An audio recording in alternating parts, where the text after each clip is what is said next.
So my Saturn return starts on March 4th, and I'm an astrologer, so I'm doing like a daily vlog, maybe not daily, I don't know how often it's going to be, but I'm keeping track of what I experience. That way you know when you go through it what's going on. Now, I've been doing readings for people for a while about Saturn returns. I study Saturn, you know, I'm pretty Saturn oriented in my chart too, so I'm like pretty familiar with the energy already. One of the things I've been noticing as I lead into this Saturn return is that I am just asked to be super diligent and disciplined with the time that I am working with. It's like I have one thing to do and then there's not really any rest. I'm having to learn how to rest in the middle of my activities, create joy in the middle of my activities, because like I'll have one thing to do and then immediately after that I'll have another thing to do, and then immediately after that there's another thing to do. So I don't have right now a lot of time to dilly-dally. There's no dilly-dallying.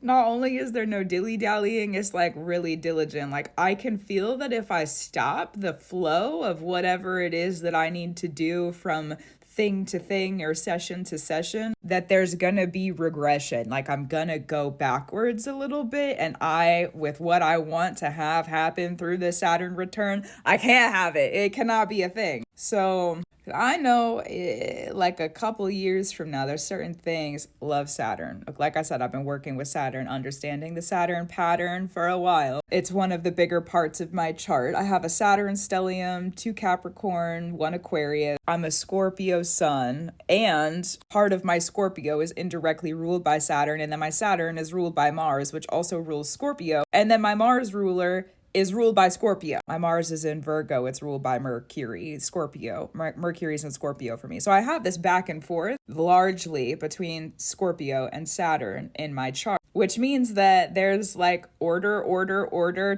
time and order, Saturn, time and order, rebirth and death, time and order, rebirth and death, time and order. It's just this process. And I didn't really clock it until probably like a couple days ago. And I was like, dang, that has been happening like literally my whole entire life.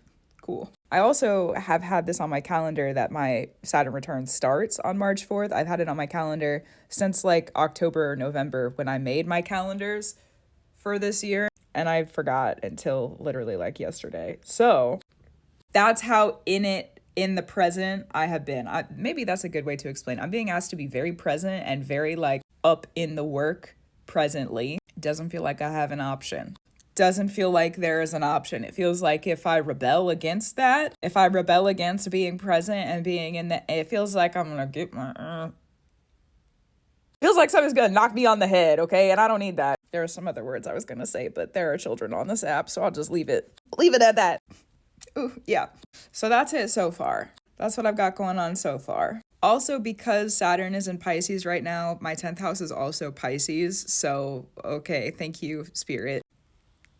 And the North Node being in Pisces right now too, there's a lot of spiritual elevations that I'm going through. It's like the spirits are being really serious with me as someone who is a practitioner and is a priestess. The spirits are being like way more serious with me than, not that they haven't been serious with me, but it's like, okay, kid, you're grown up now. Like, okay, kid, you grew up, you've grown up, you have more responsibilities now. It's like when you graduate from school and then you've got a degree and then you go get a job with the degree. It's like, oh, okay, well, now we're in the big girl job. Now we're in the big girl position. That's how I feel about it anyways. And that's how the spirits have been approaching me. So with a healthy regard to that on the spiritual level too, that's been an interesting perception. So gratitude, reverence, and love to you. Keep up your brew. Keep doing what you need to do. And the Saturn return, I sure will too. More updates to come about what's happening with my Saturn return. My Saturn return will go exact in June, and then it'll hang out, and then we have a retrograde, and then it'll go back into it next year. So if you want to follow along with my Saturn return vlogs, I welcome you to do so. For now though, I'm gonna go because again, one thing to the next thing to the next thing. So I'll see you in the next video. And that's what it is.